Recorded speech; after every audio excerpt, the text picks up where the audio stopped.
Let's turn now to the homeless point-in-time count that's happening in cities across the country. It's essential to securing federal and state funds, and getting the right number is essential to building a better Bay Area. Yeah, last night, ABC 7 News reporter Leanne Melendez went with volunteers to count the unhoused in the Tenderloin in San Francisco. What'd you see out there, Leanne? You know, I saw a lot, and I have to say that it was disconcerting. Really? Yeah. But I also saw a lot of volunteers who really wanted to get this right. Now, did they manage to count every single homeless person in San Francisco? No. This was meant to get a somewhat accurate number of people who are unhoused. Now, they started at 8 last night, and we're told to count people while giving them the respect and space they deserve. We're going to go to Larkin and Eddy. Start at Larkin and Eddy. On this clear, mild night, groups of volunteers are ready to comb through the streets of San Francisco to find and count the number of people who are unhoused. Going through alleys, some of them will be at the pier, some of us will be under bridges. I say we go, what do you think? Go like this? And then down and then up. Sounds like plan? All right, let's do it. Each group is assigned a specific area. The question, are you homeless, is never asked. That's not how the point-in-time count is conducted. Instead, they do a site inspection, at times offering resources, like in the case of this woman. Then they jot down whether they think the person is confirmed, suspected, or if no one on the block is unhoused. How do you know she's homeless? Well, that's a good question. I'm assuming it's a question because she's out here and she's sleeping. But it helps that many of the volunteers and people working for the nonprofit Code Tenderloin know many of the unhoused in the Tenderloin neighborhood, or were once homeless themselves and know who's who. 2 weeks ago, I was homeless, sleeping on the concrete just like she was. So a lot of them I do know. Del Seymour is out counting tonight, himself once homeless for 18 years. How should people approach the unhoused tonight?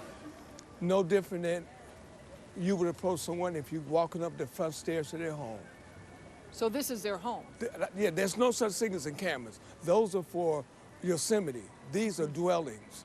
In San Francisco, the count runs from 8 in the evening to midnight because that's when people are believed to be settled in for the night and less likely to be moving around. People in cars and in city shelters are also counted. The purpose of this nationwide count is to determine if the number of homeless people is going up or down.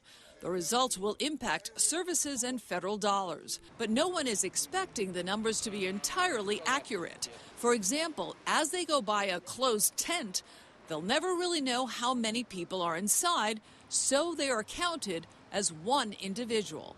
It's impossible to get an accurate count. Yeah, in no way could, this is the closest that we can get to, a perfect count. As a result, some groups are undercounted. Margot Cashel is with the UCSF Benioff Homelessness and Housing Initiative.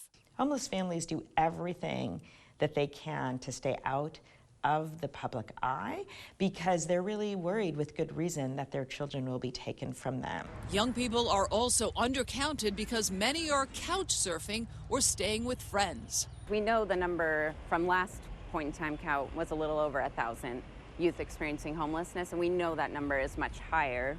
That's why volunteers in the Haight-Ashbury neighborhood conducted their count in the mid-morning hours when young people are more likely to be hanging out on the streets. We'll split up, have one team go this way and the other team on this side. We'll meet up at the end and get a count.